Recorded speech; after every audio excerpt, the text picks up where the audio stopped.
Sandlin, he talked to the president of UAW Local 14, which represents, of course, all of those workers over at the GM Propulsion's plant here in Toledo. Propulsion Systems plant, I should say. What happens there in the next 24 hours? Christy Gurlett looking closely at the longer-term fallout of what a strike could mean, specifically for dealers in town who are waiting on those 2024 vehicles to be rolled out. Let's start with Michael Sandlin. Michael, I understand that on Facebook Live last night, Shawn Fain, UAW president, he has completely rewritten their strategy as far as how this is all going to play out. Walk me through exactly what changed and what could play out in 6 hours. Jeff, as you've already mentioned, this is an 11th hour switch up. Instead of 150,000 UAW workers walking out at midnight, now we're only going to see a few select factories across the U.S. be selected to start this strike, with possibly more coming in if UAW's demands are not met in the coming days. As for what that means in Toledo, Local 14 will likely not be joining in on the strike tonight.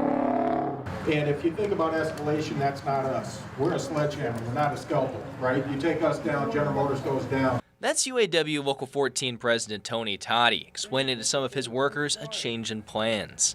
Just 24 hours ago, they were preparing to walk out of their GM Propulsion Systems plant at midnight Thursday. But now, it seems they're going back on the bench for the time being. I don't say anything absolute, but the likelihood of us going out is not that high right now.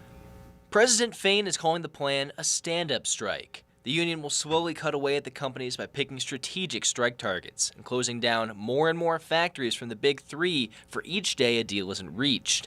Fain believes the strategy will keep the automakers on their toes and empower the UAW at the bargaining table. It's different, it could work, but the unintended consequence of that is the anxiety for our members. And us in leadership positions, it's our job to keep our members calm. And to explain to them what's going on. So now Toddy and other propulsion plant workers that expected to be on the picket lines now plan on working Friday, even while other UAW shops are on strike. We'll show support just like people showed support for us.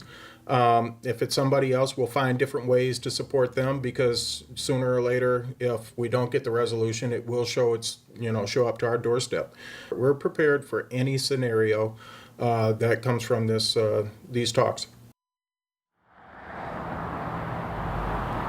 Michael, I had a question for you. There is still one more UAW chapter in town. UAW Local 12 obviously represents all of the hourly workers out here, union workers. Does this mean that they will be standing pat or standing down as well?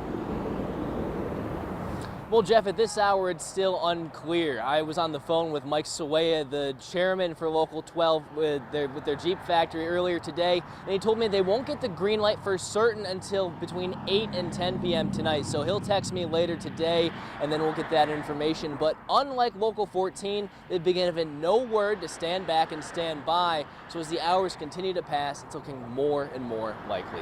Reporting in West Toledo, I'm Michael Sandlin for WTOL 11.